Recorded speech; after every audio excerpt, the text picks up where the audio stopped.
This is only interesting to Nancy and me. Strange interruption that happens whenever I join. Elena, that salad was delicious. Was it? Oh, good. Well, Joanna, it's good to see you. Yeah, I'm glad to be here. What time is it where you are? 7:30 Where are you? in Norway. Oh, right. We're trying to see the aurora borealis. Oh, You went all the way to Norway just to see the aurora borealis. Well, there's 9 of us, so it's family and friends. We planned this trip together, and Oh, cool. yeah, it's different. Well, we get to see new scenery and the fjords, and yeah, it's interesting. sounds Hey, great. Joanne. Hi, Helena. Yeah, and I have Wonderful. I said to before I left, I said nothing's going to ruin this trip because I'm not a really good traveler, and anyway, so I said nothing's going to ruin this trip, and then I get this terrible cold. Oh, It's really no. it's really testing my resolve. Oh, no. How much longer are you going to be there? Thankfully, we're going to be there through the election. We didn't plan it that way, but Good idea. it's a 12-day commuter cruise, they call it, because people go from city to city. And so we'll be on the boat till the 12th. Oh, interesting. A commuter cruise. Yes, it's Huh. really interesting because I don't know, I never knew the geography of Norway, but it's like one long strip of land going north and south and a little east. And we're stopping at 35 cities. Wow. Yeah. And so the point of commuter is that people Norwegians go from Yeah, we're just city to traveling. city. Yeah. Ah, it's just a Yeah. nice way to travel. Yeah. You have to Yeah. go. Why not go on a boat? But you And can it's a you can stay on the boat, right?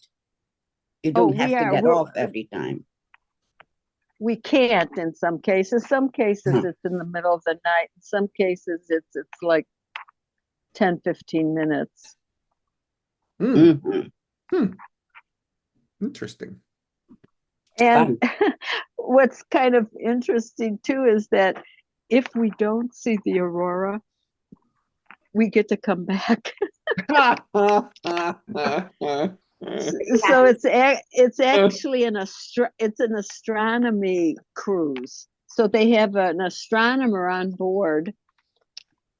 So that's part of the draw for us, anyways. Uh-huh. Doing lectures. Wow.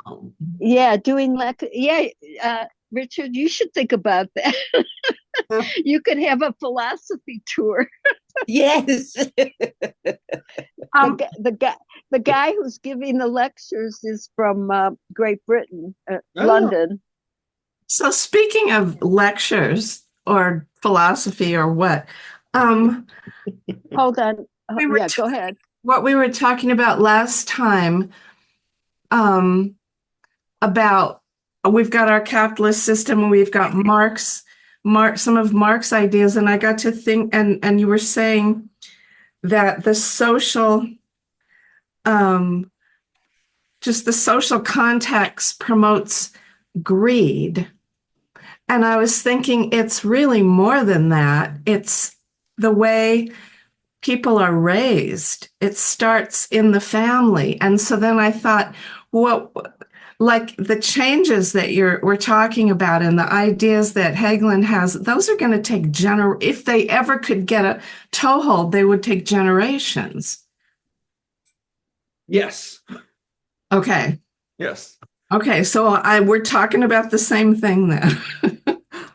It's true. Well, it's just that what the point that Marx introduced and that Marxists going forward have latched onto as being very important is the sort of this idea that the system drives behavior more than individual choices drive behavior. Right. But the system is created by people that had childhoods True. Yeah, but it's sort of, or maintained by people who were raised a certain way. yeah, but it's the idea that if and actually some friends of mine and I were just talking about Boeing yesterday. And it's a good example of this phenomenon, I think. So Boeing starts out with this guy who's really into airplanes, and he's good at making them. And he finds other people who are interested in the same thing and are good at the same thing. And they little by little build this company and attract more and more people who are very talented. And so for a long time, Boeing's attitude was that profits were a good idea because it helps keep the company going. But the point is not to make profits. The point is to make airplanes. Yeah, but as the company grows and encounters larger and larger demands from the outside market, those market forces seem to motivate a behavioral change in which the company moves from being organized around making airplanes to being organized around making profits. Yes. And so the structural point there is that it didn't matter what the childhood of the people making those decisions was. They could have been raised, pacifist Mennonites. Yeah. But the market's going to force them to make certain decisions, and so even if they didn't like those decisions initially, they're still forced into them. Yeah. And making money is it's hugely seductive. Yeah. And so I see your problem about why the childhood could motivate raising greedy children, but there's this larger point that everyone, even if they're not greedy, is still forced into it. Not even greedy children, but needy children, neglected children, children that feel deprived and they grow up and they just want everything they can get. Oh yeah. That's Richard, I worked at Honeywell where there was a distinct switch from employees that are our most important assets and we have to build the best product to we only care about shareholder profits. I was there when that happened. It was like whiplash. One day we're important and the next day we're not important. What's happening with Boeing? So I think it's a common story, I think, with companies that start off with someone who's passionate about something and good at something. That's the original focus, but over time, good forces are going to drive them to the other behaviors. Yeah. Okay. And the theory was we hired more MBAs than we did engineers. Right. Yeah. Yeah, which is what they say now about Boeing, right? It's a company run by MBAs, not a company run by engineers anymore. Oh, they say the same thing? Yeah. Which is, and that was part of the whole point of the change in headquarters location was that's the final right. takeover of the accountants. That sounds so ominous. Takeover of accountants. Well, and now look at them. Look at Boeing, right? Things fall off of their airplanes. They can't get astronauts back from space. Right. The company has lost a lot of its reputation as a result. But it's profitable. Yeah, that's the thing. So, okay. Let's see. Since we're talking about that critique, there are actually a couple of spots where Hagglund talks about sort of the idea of a critique of capitalism and the importance of it being an immanent critique as opposed to an external critique. It's a more powerful thing when you critique something from inside instead of outside. So let's just start with those. There's one from the Dig podcast and one from the Haymarket. Okay, so let me find those real quick. Start with the Dig one. 52. This episode of The Dig is brought to you by our listeners who support us at patreon.com. in the Okay. commitments we already avow. Why is this critique the necessary one? And how does this as a Okay, so he's going to proposition introduce for the how question real capitalism quickly. should be critiqued relate to the, and no shade on theory and philosophy, but to the practical question of how it might be overthrown? Does the logic of immanent critique correspond to a politics of immanent struggle?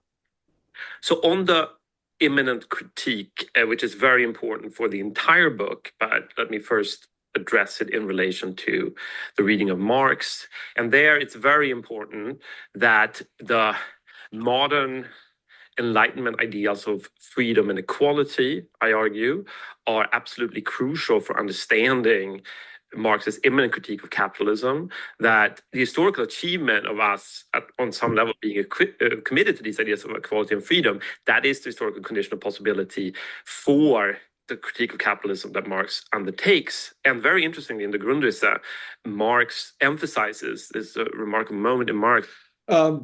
Grundrisse is the name editors have given a body of work that Marx wrote just before he started his work called Capital, the big three volume work Capital.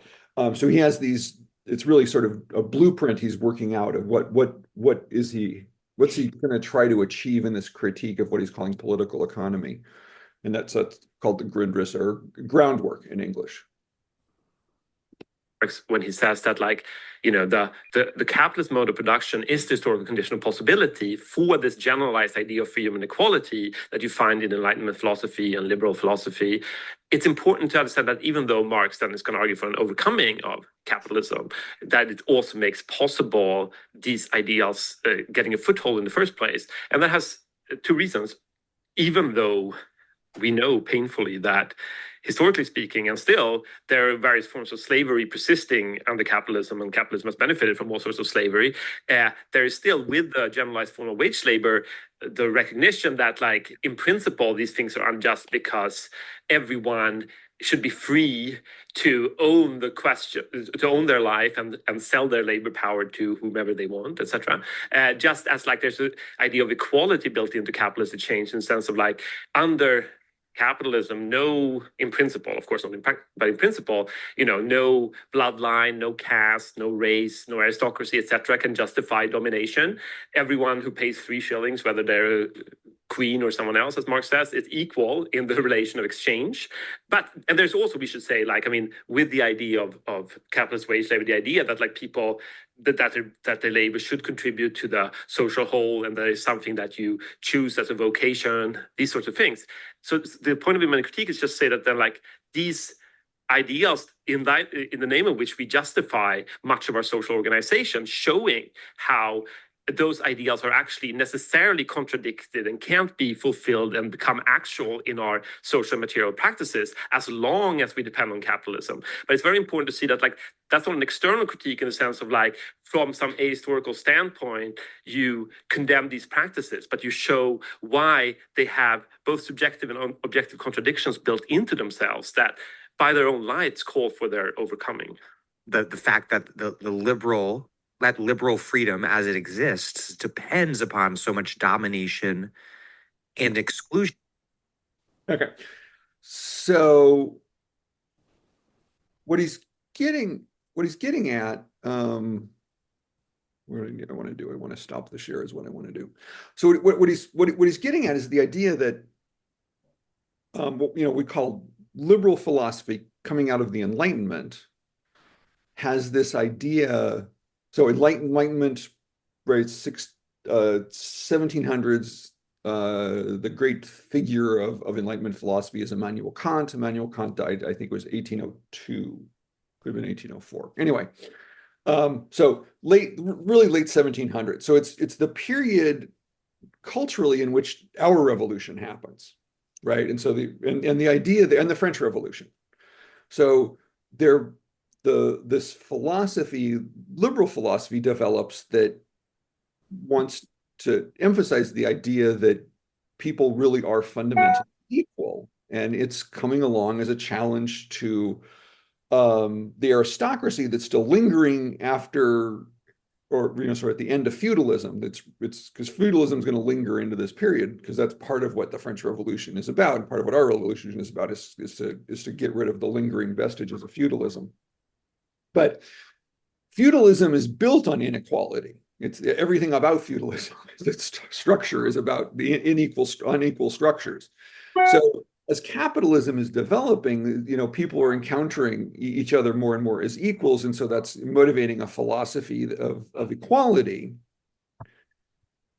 And since that idea is encountering sort of, well, what is it capitalism's really doing? And so then there's this sort of ideal in there, or I don't know if that's the right word, but anyway, there's this idea that rises up that, well, people can be free, workers even can be free in the sense that workers are not bound to anything the way people were bound in feudal period, either bound to the land or bound to a lord or king or something.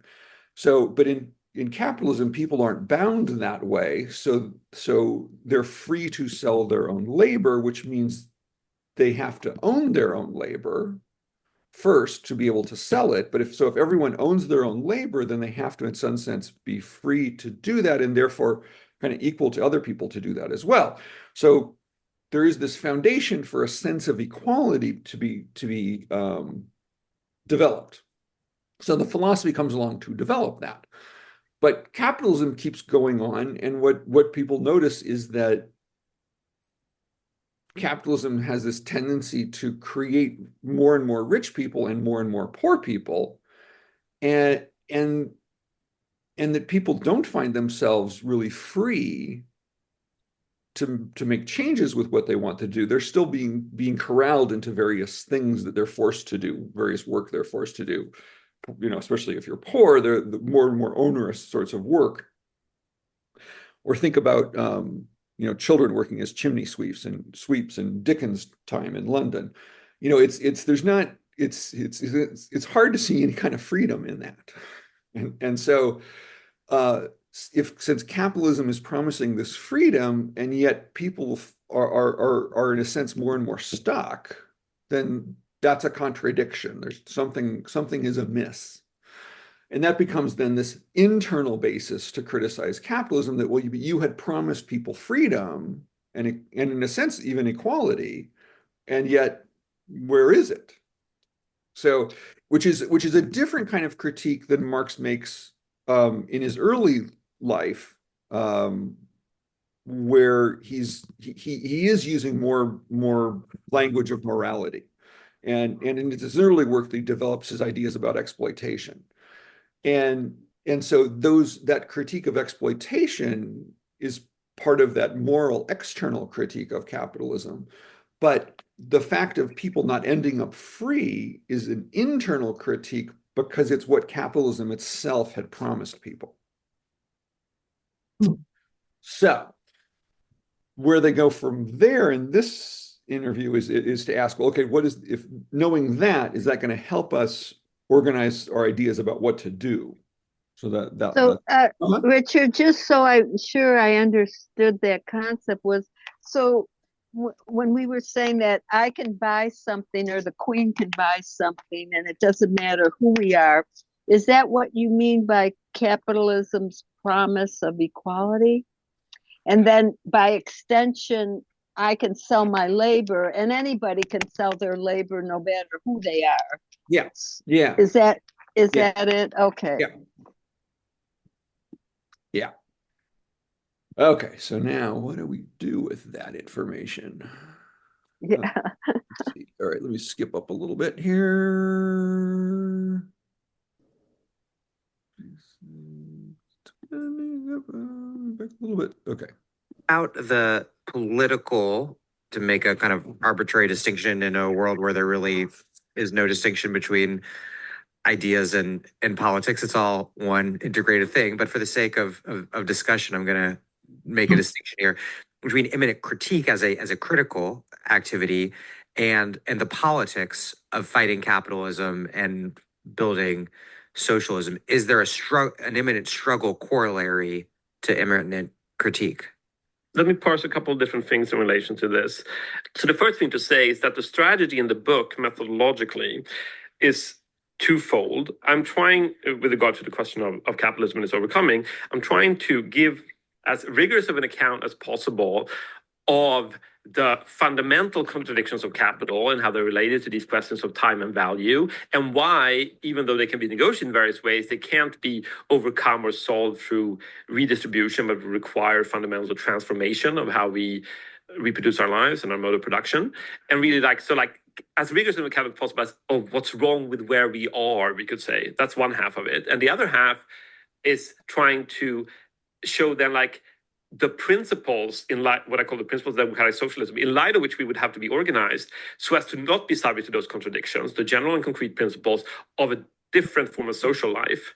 So that's an account of where we are committed to going if we are committed to freedom and equality. And it's in light of those principles that we can also see what's wrong with where we are. So that's an account of what's wrong with where we are and where we're committed to going. And I want to that's where I think I make the contributions in the book. That leaves the question of transition, how you get from where we are to where we ought to be.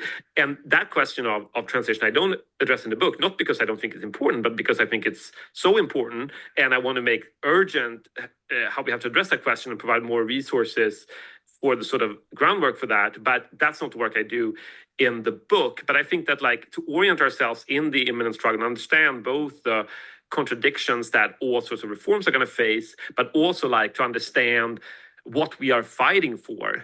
One needs the sort of work I'm doing in the book, but how that can be employed for the imminent struggle, I don't address in the book, and that's something I'm thinking a lot about now. But so there is a necessary relation between the two, but I really do the imminent critique in the book so as to open on to a richer and deeper conversation about the imminent struggle, if that makes sense.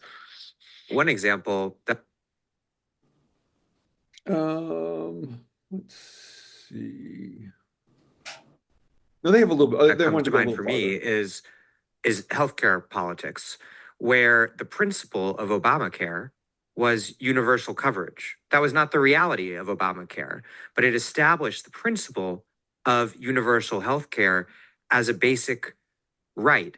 And the struggle, very concretely, for single-payer healthcare for Medicare for all emerges from that contradiction very clearly. Yeah. Not that I saw it coming ahead of time, but that is what ended up happening in retrospect. Absolutely. Yes. And I think what's helpful with that example too is that actually when we look at when any concrete struggle that is taking place always actually has the form of immanent critique, even if you don't theorize that. So there's a very deep sense in which there is no other option, because where else would you get the resources for your critique except from within the commitments that we already have within our form of life? Otherwise, it wouldn't be intelligible what you're appealing to when you're saying, this is wrong, this is unjust, this is not how we ought to do these things. Obviously, the resource for that have to, in some sense, be imminent to how we're already trying to make sense and justify of our lives. There is no other standpoint in a way. And then, but being cognizant of that, I think will attune much more to deploying those resources. So that's one way in which having grasped the sort of logic of immanent critique will make it easier to identify the resources for immanent critique within a given struggle. Maybe that's a way of formulating it. It just occurred to me this was. So it's a little bit of a subtle point, but kind of important. See, I keep thinking I'm going to do something and I need to hit the wrong button. So. I'm trying to think of a good example to illustrate this point.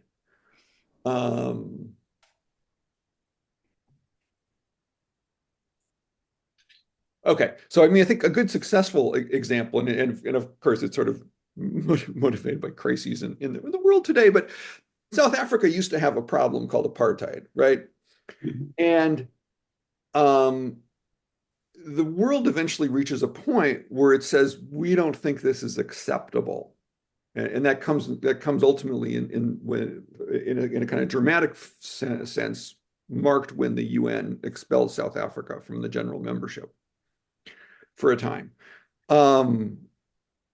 And what's happening there is external to South Africa and its own politics. And the rest of the world is looking and saying, no, we reject this. We are simply going to say no. And we're going to do that for our reasons, and we don't care about your reasons.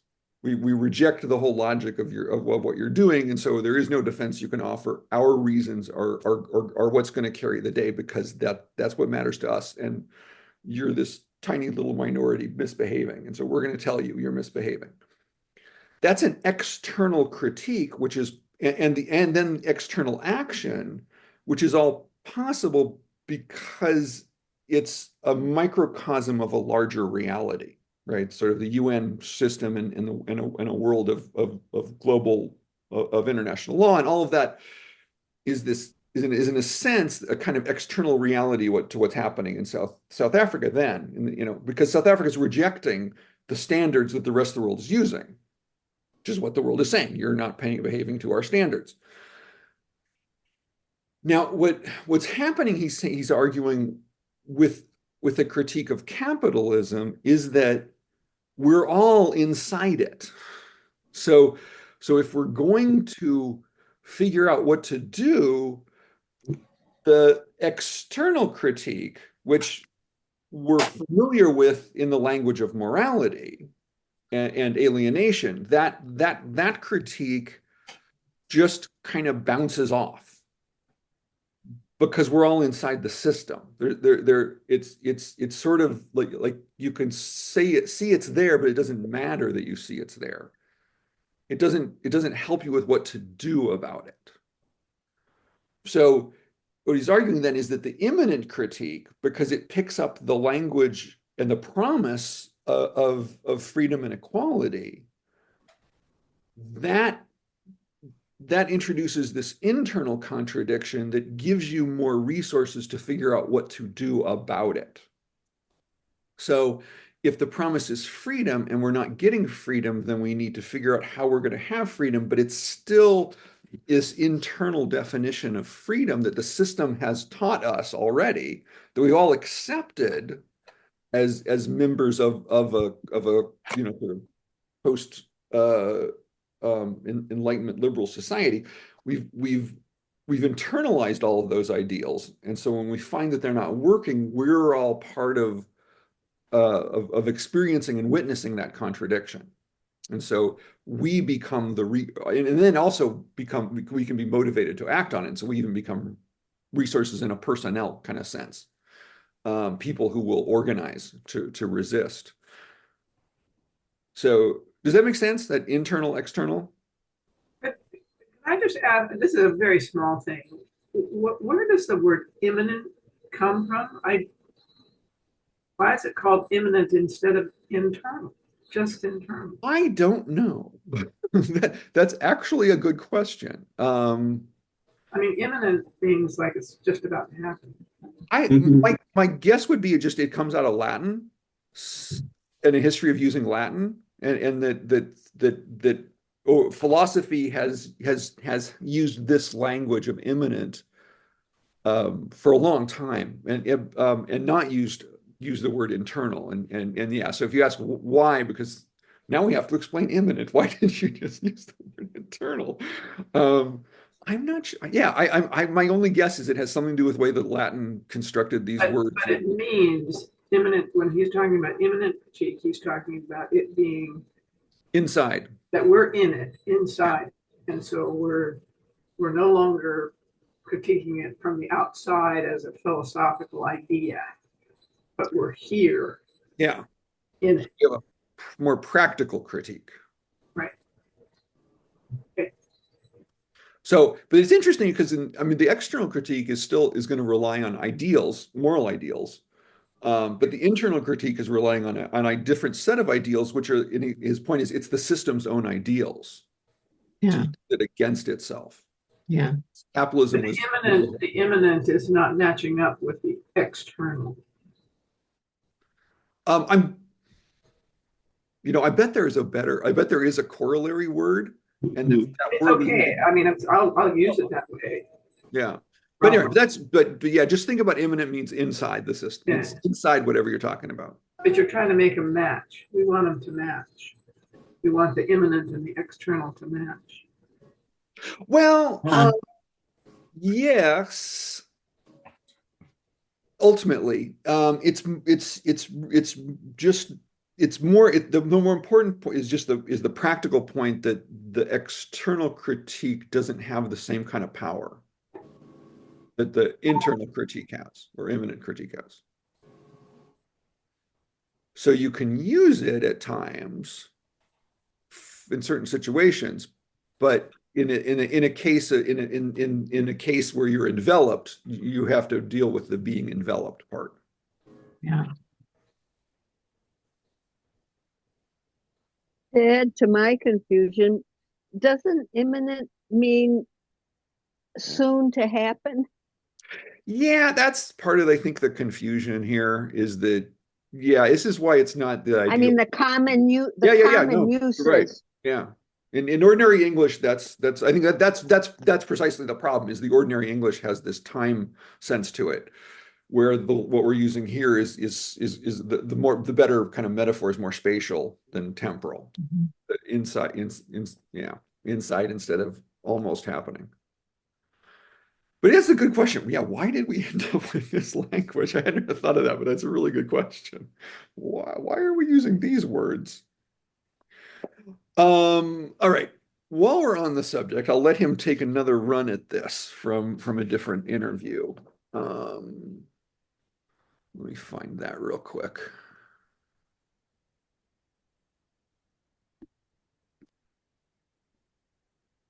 And that's at 57.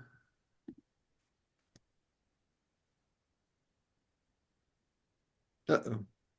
Why did that not work?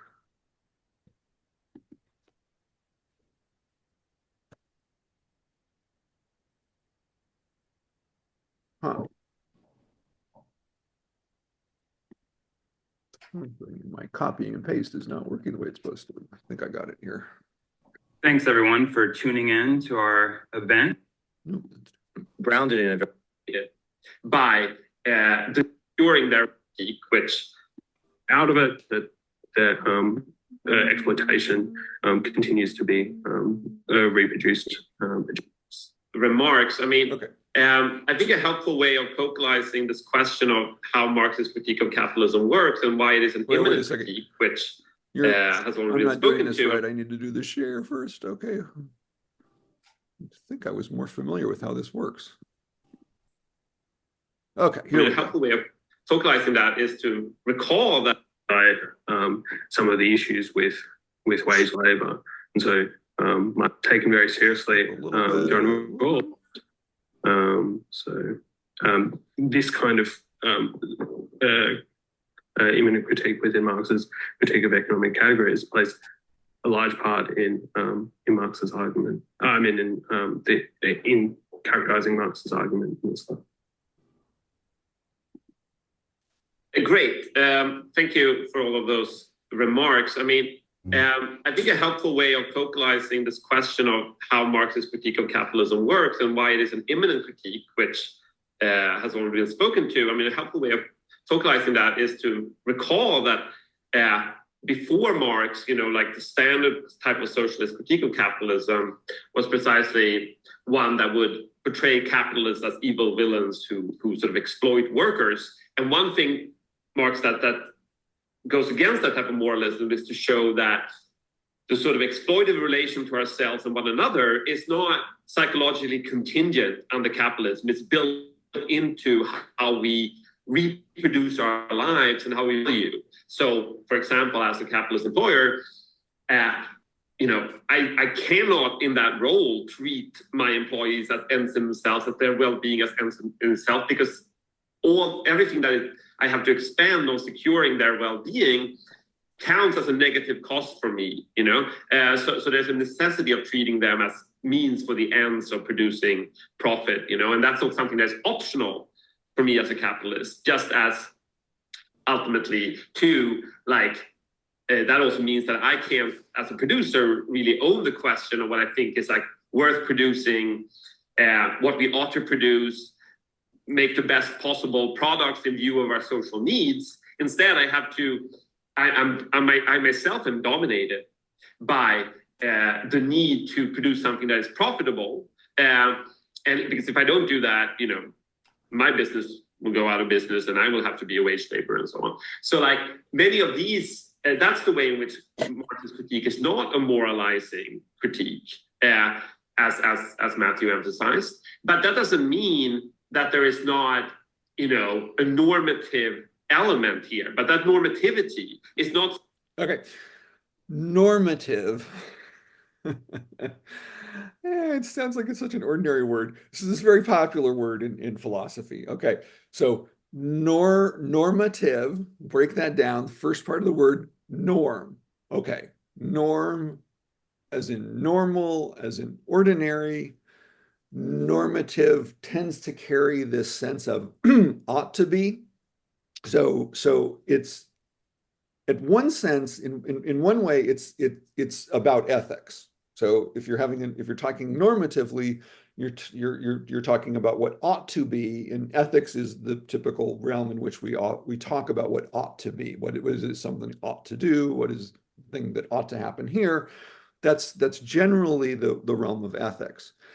But there are, in fact, other ways in which we humans do talk about things ought to be a certain way, but without necessarily meaning it because it's moral, that ethics is demanding this is the way it ought to be. That's usually what's being implied when someone's using a language of normativity.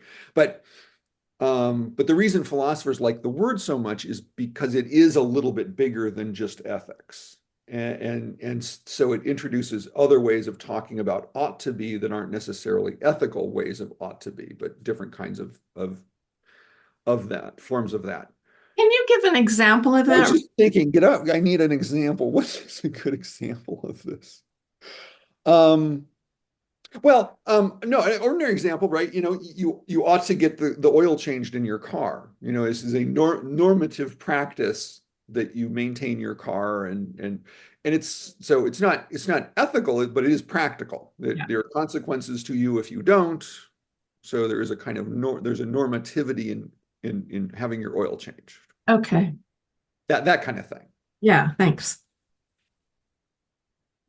Psychological and moralizing, that normativity has to do with a commitment to social freedom as that which would allow us to flourish as the kinds of beings who we are, and why that promise of social freedom is both opened up in a historically new way through capitalism, but why it can't be fulfilled as long as we are subjected to capitalist social relations. So that's one of the dynamics I'm trying to bring out in the books, to show like what kind of freedom because there has to be, for us to even be critics of capitalism, there has to be something in the name of which we deem it as a deficient, dominating, alienating form of life that should be overcome. And I'm trying to spell out what the notion of freedom,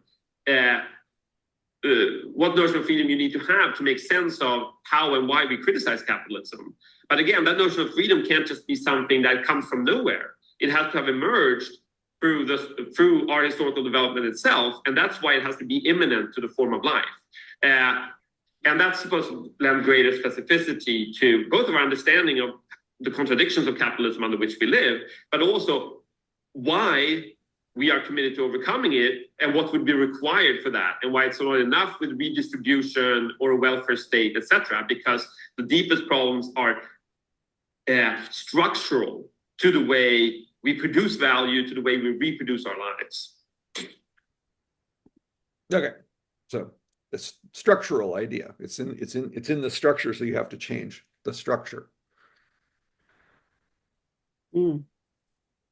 Now, so he did introduce this idea of the issue of reform. So, and that's going to take me actually back to the other interview where he takes up that question, which I think is a good way to sort of follow on this. But did you have anyone have any other thoughts about this point here before we take up that reform or revolution question? Oh, okay. Let me find that real fast. Just go here. And where was that?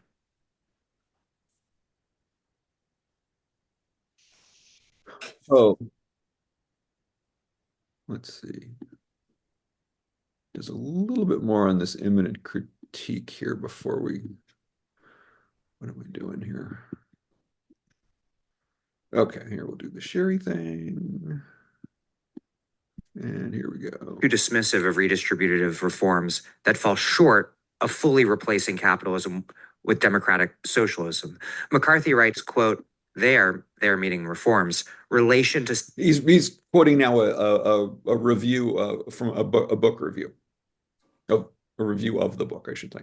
spiritual freedom is far more intimate than he lets on, carrying with them the power to enhance people's capacities, albeit in marginal ways that might be reversed. And then Steinmetz, Jenkins, and Zamora write, quote, welfare can't be understood as simply a cost for capitalism. It is also a source of wealth. The welfare state is not simply a tool to control the working class, but neither does it pose an existential threat for capitalism. It is a set of institutions that has profoundly altered class relations and the reproduction of capitalism itself. So you already alluded to this a bit in your last answer, but explain your account of redistributionist measures under capitalism and what you make of these critiques, that your emphasis on a total break with capitalist value underplays the degree to which our society can, I guess the way your critics might phrase it, be substantively revalued short of a full revaluation and total rupture. I should say. Okay, so here let me just catch up with, again, some of the language they're using. There is a kind of ordinary way of talking where we would talk about this as reform or revolution. Should we reform the system, or we need a revolution of the system?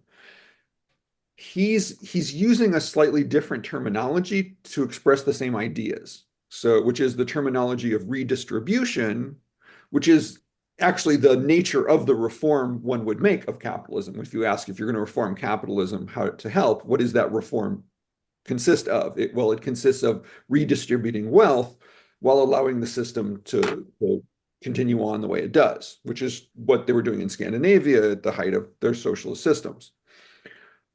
Or do you need a revolution? And the language he's using for that is a revaluation, which he means an entire change in how we think about values, which is one of the ideas that he talks about as he goes along with this critique is that part of the critique of value of capitalism is the critique that all value should be measured by profit.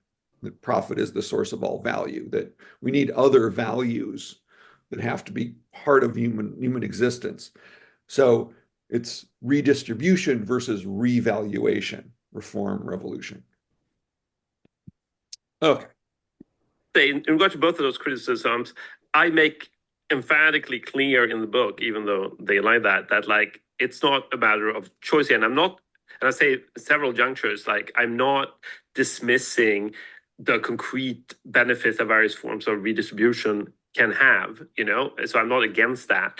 But what I'm calling attention to and emphasizing that we shouldn't conflate various forms of redistributing wealth with that those can't solve the fundamental problems, And if you limit yourself to a redistributive paradigm, a reformist paradigm, you will ask questions about how capital wealth is distributed and allocated, but you will not ask the questions about its fundamental relations of production, and how that requires inequality, exploitation, commodification, global injustice, all of these things. And I'll try to show that systematically. So if we are committed to overcoming those things, we ultimately have to be committed to not just redistribution, but revaluation. But that's not in any way to deny the various positive effects those sorts of reforms can have. But even to understand, as they say in the book, the sort of challenges and contradictions that those reforms themselves are going to run into, we have to understand this more fundamental dynamic of the contradiction in the production of value that I'm analyzing in the book. And so like in either of those two cases, I don't think that anything they say in those things contradicts something I say in the book, but instead they lied reckoning with the more fundamental issues that I'm identifying, and that both have to do with like the sorts of as I mentioned, the sorts of relations and exploitation and inequality that production of wealth requires, but also that the very way in which we are socially formed under capitalism prevents us from being, it's not that it's the price of something we used to be better for poor, but the price of our ability to lead collectively a form of life that we could achieve. It's interesting because whenever you it's such a long-standing antinomy on the left to reform or revolution, and I really tried very hard in the book to not dismiss reforms and redistribution as some people do, but also be very emphatic about why ultimately it's insufficient, and why by our own lights, if we are critical capitalism, it requires what I'm calling revaluation and a revolutionary transformation of our lives. But then people, instead of taking that on, tend to read me back into that forced choice, but the book actually tries to do justice to both of those sides. So just to clarify, so it's yeah, like you said, this is an old question and long-standing question, and so in American history, right, the kind of the height of the liberal ideal of the reform was the redistribution policies that took place during the New Deal.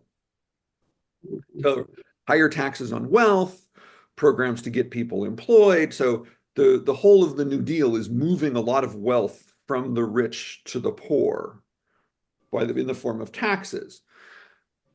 And there are people, what they point out is there are a couple different problems in there. One, if you don't really fundamentally change the system, then you're still leaving in place all of the things that people were complaining about, although you might have made people's lives better to some degree along the way. So lives have improved, and he's saying that's a good thing and can be an important point of struggle, but it's incomplete because it's still leaving the system in place that caused these problems in the first place.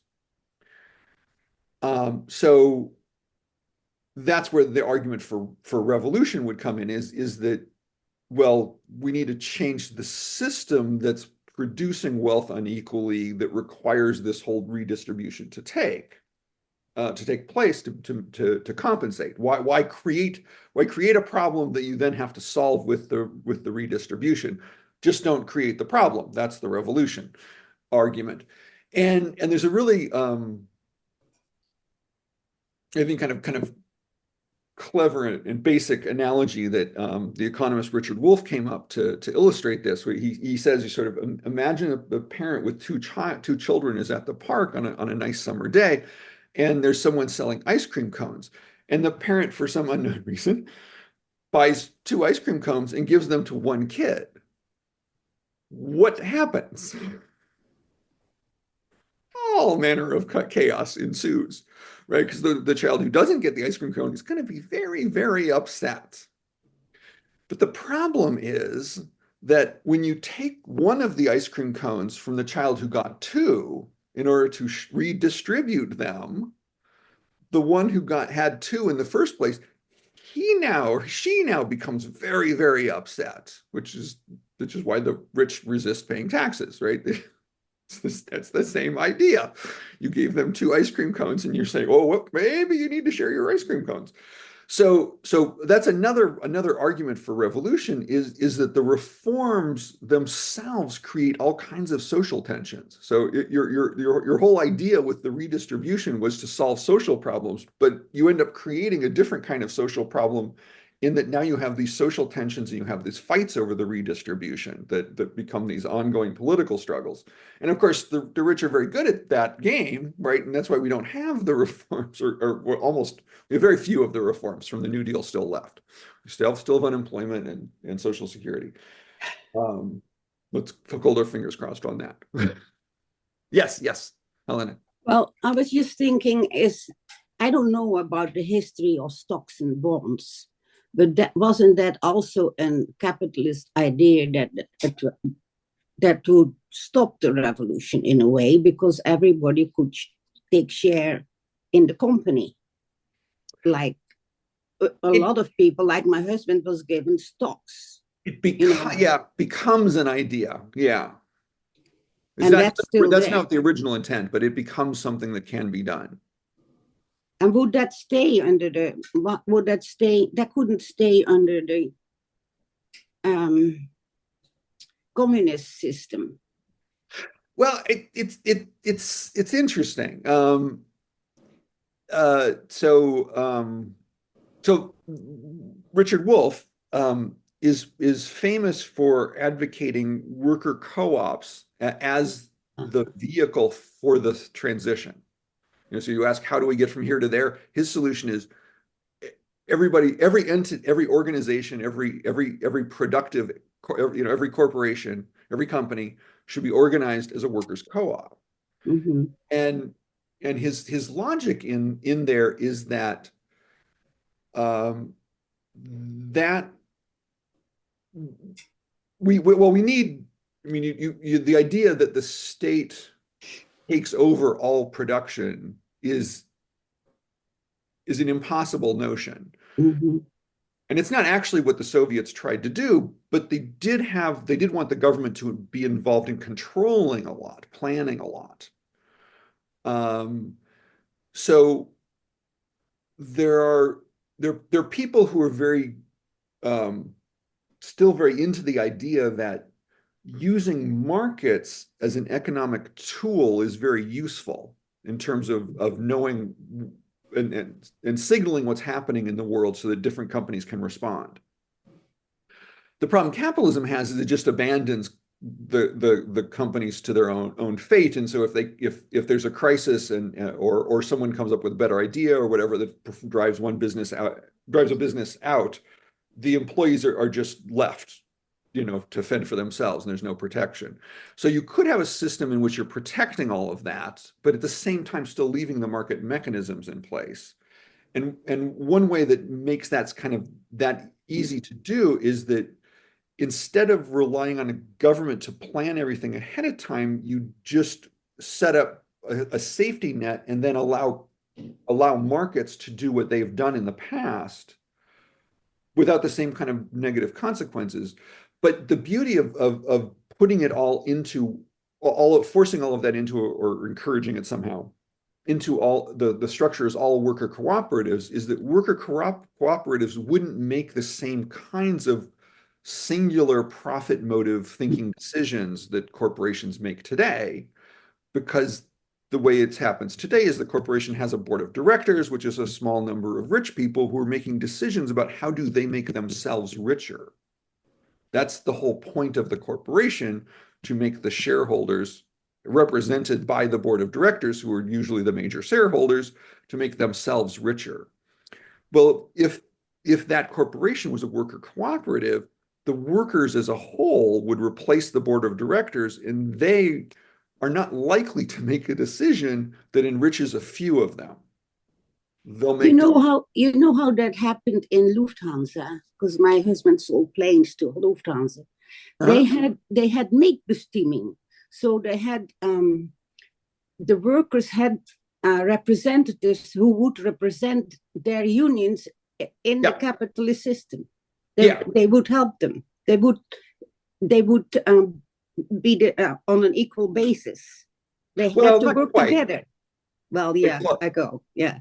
No, actually, this is a German law. This is every German corporation has this, that the unions have representatives in the board of directors, but they're always a minority. They might be near 50%, but they'll never be 50% or more. It'll always be 49% or less. But it was pretty clever. It's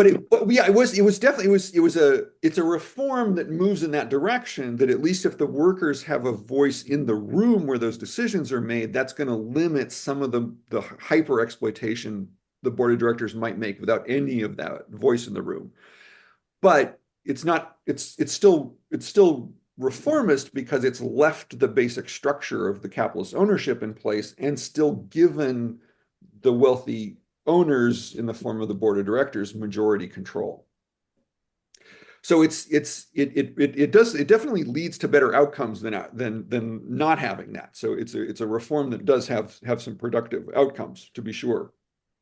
But yeah, so Wolf's idea is you just take that 100%. Just all of the workers now are going to be the board of directors. Yeah. And they'll just make different decisions. And so you don't then have to rely on any kind of redistribution, because you don't end up with maldistribution that you're trying to correct. Because you've just left you've democratized the entire decision-making process. And because it's the majority making the decisions, the majority will make the decisions that benefit the majority, rather than a minority making decisions that benefit a minority. So how do we choose the top people then? How does the worker choose the leaders of them?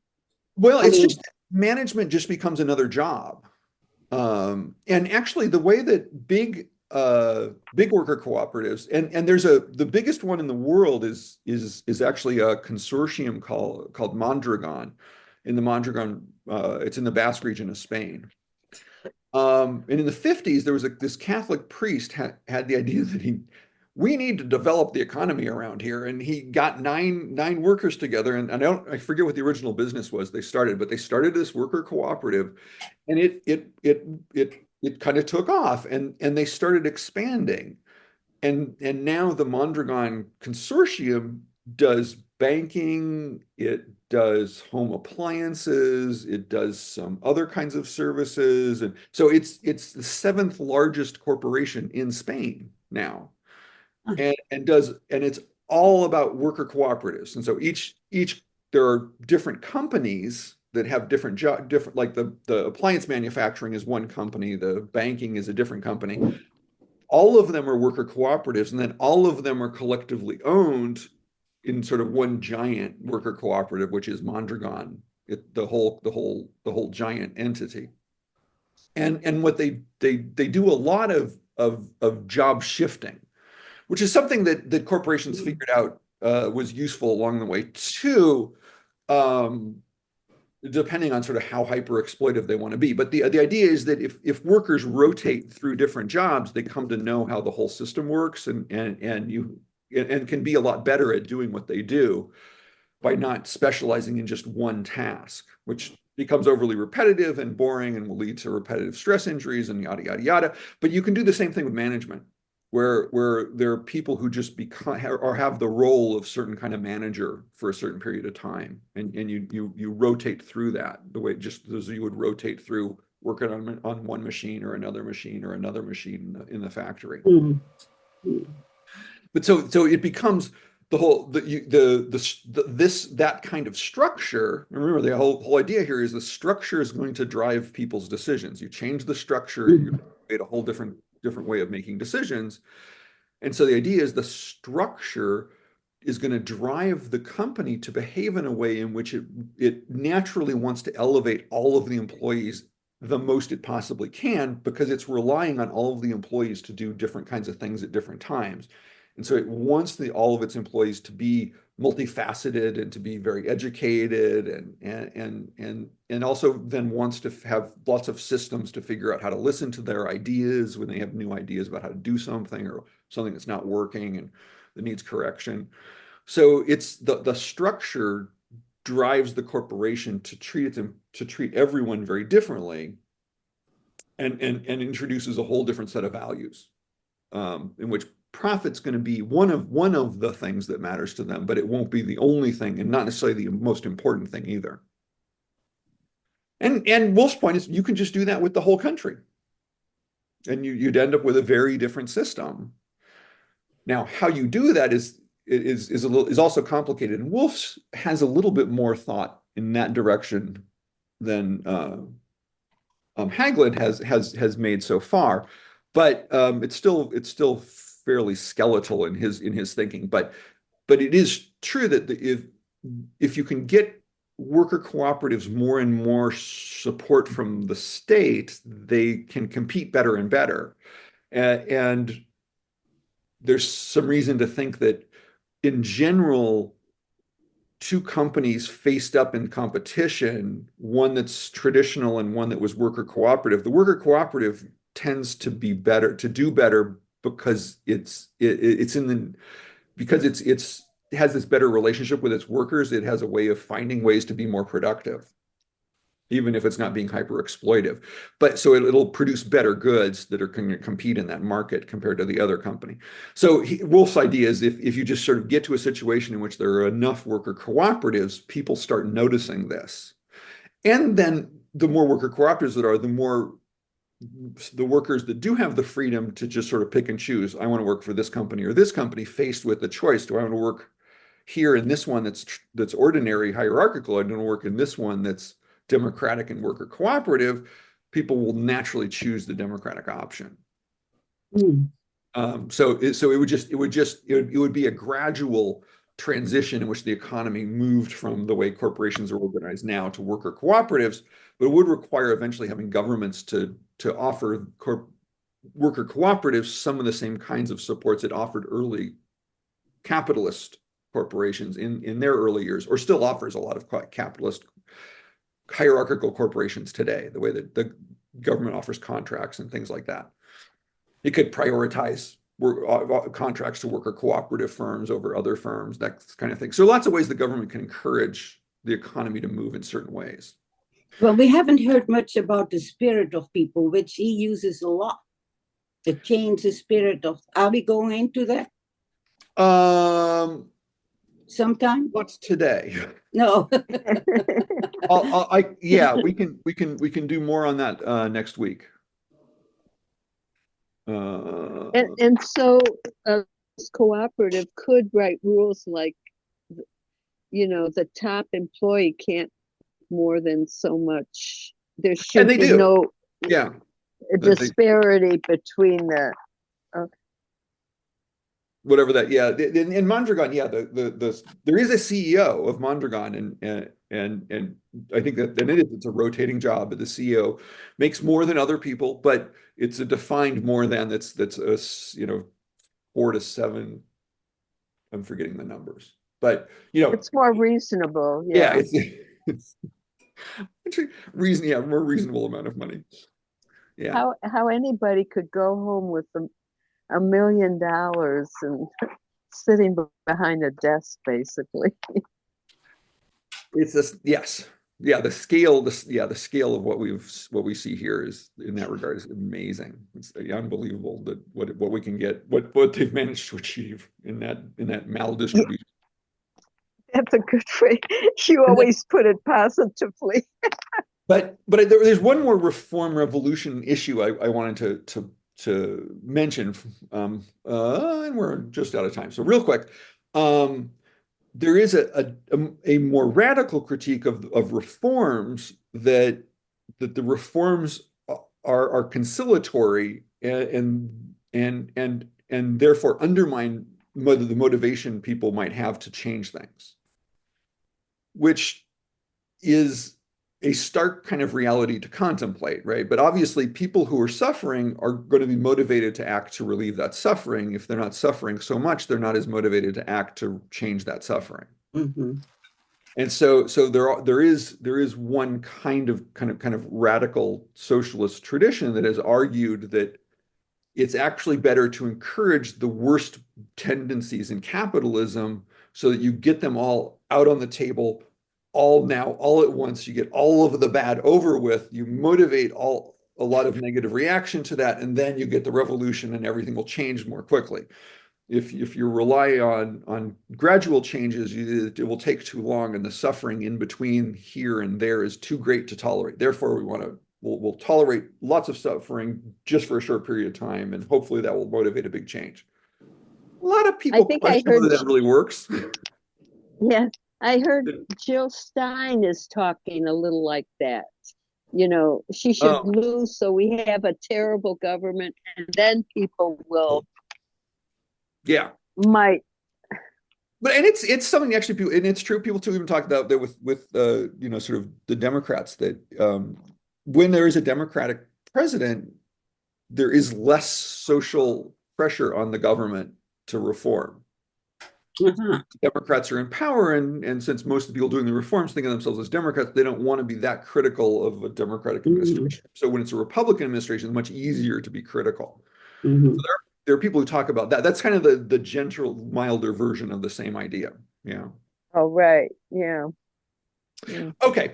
So anyway, I just want to just let you all know how this reform revolution debate is multifaceted, and there are different arguments in different ways, but it is complicated. Yeah. Okay, so we'll do. It's the spiritual freedom is you're asking. Yes. Yes. Okay, so we'll go back to more of that next week. Thank you. All right. All Thank right. you. Have a good Bye. week. Good luck on the auroras. Oh, yeah. Joanna. Have fun, Joanne. Bye. Bye. Next week. All right, here we go.